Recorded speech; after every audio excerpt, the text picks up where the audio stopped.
بادشاہ نے کہا ٹھیک ہے اے نوجوان، امید کرتا ہوں تم بہت جلد اپنی امانت لے جاؤ گے۔ اب یہاں پر بھی دب گرن اپنی بیوی سے ملی اور اسے تسلی دے کر کہ میں بہت جلد واپس لوٹ کر آؤں گا اور تم کو یہاں سے ہمیشہ ہمیشہ کے لیے لے جاؤں گا۔ روتی آنکھوں کے ساتھ شہزادی گل افشاں کو چھوڑ کر دب گرن رخصت ہو گئی اور دب گرن سفر پر روانہ ہو گئی۔ اسی طرح دن گزرتا گیا، رات گزرتی گئی۔ سفر کرتے دب گرن ایک ایسے جنگل میں داخل ہو گئی جو کہ بے حد گھنا جنگل تھا۔ کافی دن گزر گئے مگر جنگل ختم ہونے کا نام ہی نہیں لے رہا تھا۔ شہزادی دب گرن کیونکہ جنگل کے رہنے والی تھی، اس لیے اسے اس جنگل میں کسی بات کی بھی فکر نہیں تھی۔ وہ پتے کھا کر بھی گزارا کر رہی تھی کیونکہ وہ اس ماحول کی عادی تھی، تو اسے پتہ تھا کہ جنگل میں کیسے رہا جاتا ہے۔ پھل اور پتے کھا کر گزارا کرنا پڑتا ہے۔ اسی طرح بہت دن گزر گئے، جنگل ختم ہونے کا نام نہیں لے رہا تھا، اور پھر دب گرن جنگل میں ایک جگہ محل نظر آیا۔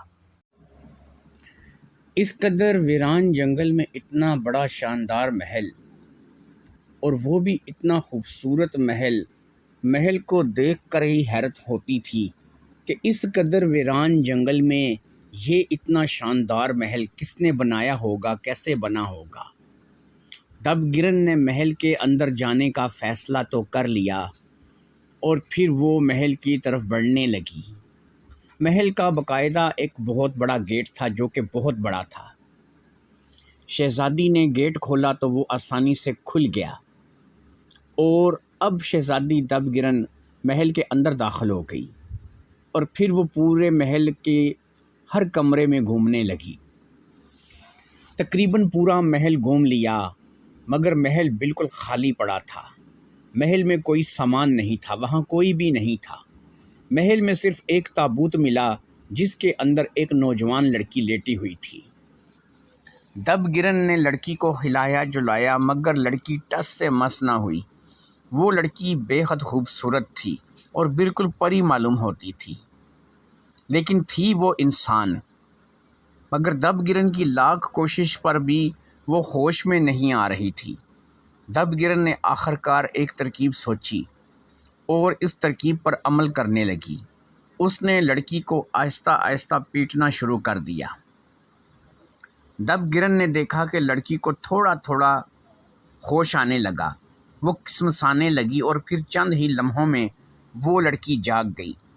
اب اس نے دب گرن کو دیکھا تو دیکھتی ہی رہ گئی۔ اس نے دب گرن سے کہا کیا تم کوئی انسان ہو؟ دب گرن نے کہا ہاں میں تو ایک انسان ہوں، مگر تم کون ہو؟ وہ کہنے لگی ہوں تو میں بھی انسان، مگر میں انسانوں کے ساتھ نہیں رہتی۔ میرے ماں باپ ایک دیو اور ایک دیونی ہیں۔ اب دب گرن نے کہا یہ کیسے ممکن ہو سکتا ہے؟ دیو اور دیونی کیسے تمہارے ماں باپ ہو سکتے ہیں؟ اب اس لڑکی نے کہا یہ ایک لمبی کہانی ہے، رات کو ہونے والی ہے، وہ دونوں آنے والے ہوں گے، اس لیے تم ایسا کرو کہ تم یہیں کہیں چھپ جاؤ۔ اگر تم ان کے سامنے رہے تو وہ تم کو مار دیں گے۔ میں ایسا کرتی ہوں کہ تم کو ایک مکھی بنا دیتی ہوں، کیونکہ مجھے ایک جادو آتا ہے، میں کسی کو بھی مکھی بنا سکتی ہوں، تو میں تم کو مکھی بنا دیتی ہوں اور پھر تم یہاں پر ہی اڑنا مگر میرے ماں باپ کی نظر میں نہیں آنا، اور وہ جب چلے جائیں گے تو تم پھر مکھی سے دوبارہ میں تمہیں ٹھیک کر دوں گی اور تم دوبارہ میرے پاس ٹھیک حالت میں ہوگی۔ میں تم کو ٹھیک کر دوں گی، مجھے چھوڑ کر مت جانا، میں تم کو اپنے ساتھ رکھوں گی، تم میرے پاس رہو گے۔ اب دب گرن نے کہا میں تو نہیں رہوں گا، میرا اپنا گھر ہے، میری اپنی الگ سی دنیا ہے، پھر میں یہاں تمہارے پاس رہ کر کیا کروں گا؟ تم ایسا کرو میرے ساتھ ہی چلو۔ اب لڑکی کہنے لگی کہ وہ اپنے ماں باپ کو چھوڑ کر کہیں نہیں جا سکتی، اتنے میں تیز آندھی چلنے لگی۔ اب لڑکی نے کہا جلدی سے مکھی بن جاؤ، وہ بس آنے ہی والے ہیں۔ اور پھر اس نے کچھ پڑھ کر دب گرن کو دم کیا تو دب گرن ایک مکھی بن گئی۔ وہ سن سکتی تھی، دیکھ سکتی تھی اور بول بھی سکتی تھی، مگر تھی وہ مکھی۔ آندھی چلتے چلتے اب طوفان کا رخ اختیار کر چکی تھی اور بہت تیز ہو گئی۔ وہ لڑکی دوبارہ تابوت میں لیٹ چکی تھی اور آنکھیں اس نے بند کر لی تھیں۔ اب طوفان ایک دم تھم سا گیا اور ایک دیو اور دیونی حاضر ہو گئے۔ اب دب گرن نے پہچان لیا یہ وہی دیونی تھی جس نے شہزادی کے محل پر حملہ کیا تھا اور جس کے کپڑے کا ٹکڑا دب گرن نے اتارا تھا، اور ساتھ میں وہ دیو تھا جس کی دب گرن نے ٹانگ کاٹی تھی۔ انہوں نے اب آہستہ آہستہ اس لڑکی کو پیٹنا شروع کر دیا اور پھر وہ لڑکی کسمسانے لگی، اور پھر تھوڑی ہی دیر میں وہ لڑکی ہوش میں آ گئی۔ جیسے ہی اس نے آنکھیں کھولیں تو اس کے سامنے دیو اور دیونی دونوں کھڑے تھے۔ اب اس کے ساتھ دیو اور دیونی اس کے سامنے کھڑے تھے۔ اب ان دونوں نے اپنی باہیں پھیلا دیں۔ وہ لڑکی ان دونوں سے لپٹ گئی۔ اب دیونی بولی تمہارے علاوہ اور یہاں کون ہے؟ لڑکی نے کہا آپ دونوں۔ اب پھر دیونی نے کہا تمہارے علاوہ یہاں اور کون ہے؟ اب کی بار لڑکی پھر بولی کہ آپ دونوں۔ اب دیونی نے کہا مجھے ایسا لگا کہ جیسے کوئی یہاں پر آیا، اگر تم ہو تو تم تو ہماری جان ہو۔ یہ کہہ کر اس دیونی نے بہت سا کھانے پینے کا سامان اپنی بیٹی کو دیا اور پھر دیو کی طرف متوجہ ہوئی اور اس سے کہا ہاں تو بات ہو رہی تھی کہ ہم اپنی بیٹی کی شادی کس سے کریں گے؟ میں تو اپنی بیٹی کی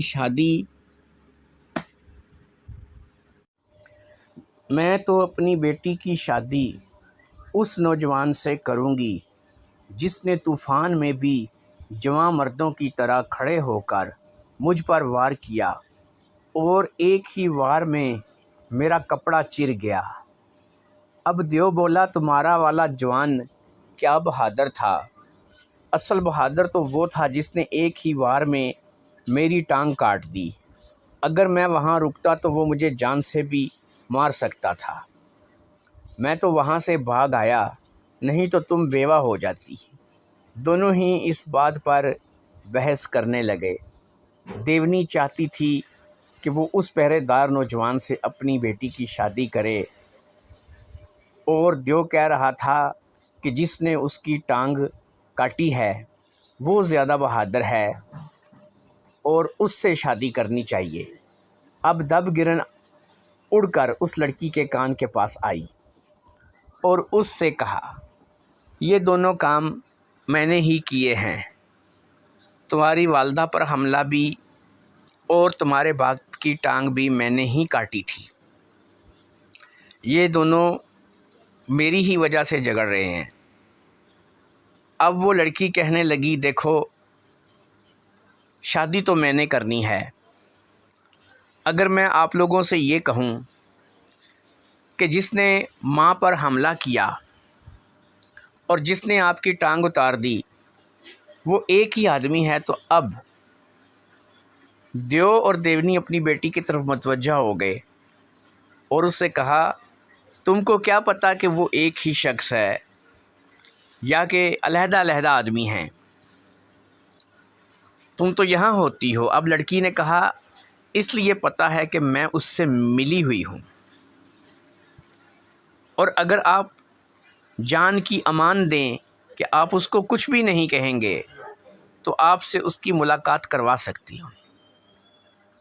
اب دیو اور دیونی نے کہا ٹھیک ہے، تم ہماری ملاقات اس انسان سے کرا دو، ہم دونوں وعدہ کرتے ہیں ہم اس کو کچھ بھی نہیں کہیں گے اور وہ ہماری امان میں رہے گا، اس کو کچھ بھی نہیں کہا جائے گا۔ اب اس لڑکی نے من ہی من میں کچھ پڑھ کر مکھی پر دم کیا تو مکھی اپنی پہلی حالت میں آ گئی۔ دب گرن اب شہزادے کے بیس میں ان کے سامنے آ گئی تھی۔ ایک لمحے کے لیے وہ دونوں ہی حیرت زدہ رہ گئے۔ انہوں نے سوچا بھی نہیں تھا کہ جسے وہ ڈھونڈ رہے ہیں وہ ان کے اپنے گھر پر ہوگا۔ انہوں نے دب گرن کو پہچان لیا تھا کہ یہی ہے جس نے دیو کی ٹانگ کاٹی اور دیونی پر وار کیا، اور دیو کی ٹانگ بھی کاٹنے والا یہی ہے۔ انہوں نے پہچان تو لیا مگر وہ امان دے چکے تھے، اس لیے انہوں نے دب گرن سے کہا، تم ایک واحد انسان ہو جس نے ہمارا مقابلہ کیا اور ہم تمہاری بہادری سے بہت خوش ہیں، اس لیے ہم اپنی بیٹی کی شادی تم سے کریں گے۔ مگر تم یہ بتاؤ کہ تم یہاں پر کیسے آئے ہو اور اس قدر ویران جنگل میں تمہارا کیا کام ہے؟ اب شہزادی دب گرن نے اپنے آنے کی وجہ دیو اور دیونی کو بتا دی۔ وہ دونوں بات سنتے رہے اور پھر انہوں نے کہا، وہ کپڑا تو کچھ بھی نہیں تھا، وہ تو ایک عام سا کپڑا تھا۔ ہم تو تم کو ایسے شاندار کپڑے اور چیزیں دیں گے کہ جو دیکھے گا دیکھتا رہ جائے گا۔ اور پھر دب گرن کی شادی کی تیاریاں شروع ہو گئیں۔ دھوم دھام سے شادی کی تیاریاں شروع ہوئیں اور پھر دیو اور دیونی کی بیٹی کی شادی دب گرن سے ہو گئی۔ شادی پر بہت سے دیو اور دیونیاں شرکت کی اور سب نے دب گرن سے کہا کہ جب بھی تم کو کسی بھی مصیبت میں ہم سے کچھ کام پڑ جائے ہمیں یاد کرو، ہم فوری حاضر ہوں گے اور ہمیں خوشی ہوگی تمہارا کام کر کے۔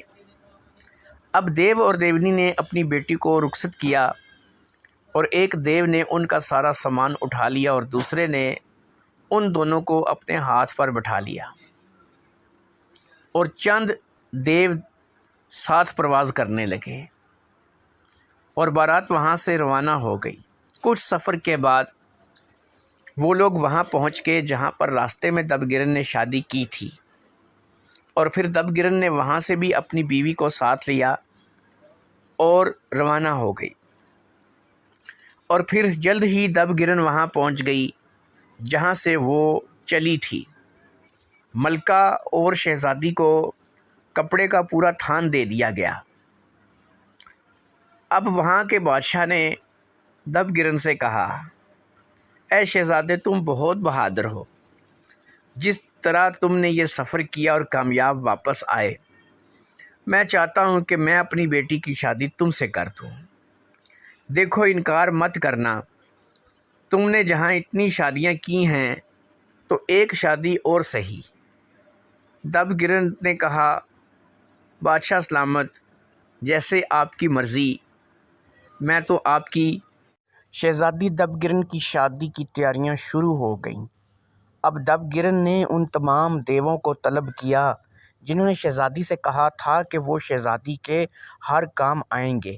ان میں سے جو سردار دیو تھا، دب گرن نے اس سردار دیو سے کہا، اے دیوزاد، تمہارے لیے میرے پاس کچھ کام ہے جو تم نے لازمی کرنا ہے، اور وہ یہ کہ ایک سلطنت ہے، اس پر آج سے اتنے عرصے پہلے حملہ ہوا تھا۔ اس سلطنت سے شہزادہ جو تھا وہ اپنی 2 بیویوں کے ساتھ بھاگ نکلا۔ اس سلطنت کا بادشاہ جو ہے وہ کہاں گیا؟ زندہ ہے یا کہ مر گیا؟ اب شہزادہ اپنی 2 بیویوں کے ساتھ جو بھاگ نکلا تھا وہ بھی ایک جگہ پر رکا۔ یہاں سے فلاں طرف وہ جگہ واقع ہے۔ وہ شہزادہ قریبی شہر میں زیورات کو فروخت کرنے کے لیے گیا مگر وہ کبھی واپس ہی نہیں آیا۔ وہ شہزادہ کہاں پر گیا؟ مجھے یہ سب کچھ پتہ کروانا ہے۔ جاؤ اور جا کر پتہ کرو۔ اب دیو چلا گیا اور پھر 2 دن گزر گئے۔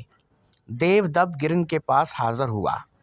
اب دیو نے دب گرن کو ساری تفصیل بتائی۔ اس نے کہا، وہ بادشاہ جس کے محل پر حملہ ہوا تھا زندہ تو ہے، مگر وہ دوسرے بادشاہ جس نے حملہ کیا تھا اس کی قید میں ہے، اور اس کا بیٹا جو شہزادہ زیور بیچنے گیا تھا وہ وہاں پر ایک ٹھگ کے پاس چلا گیا۔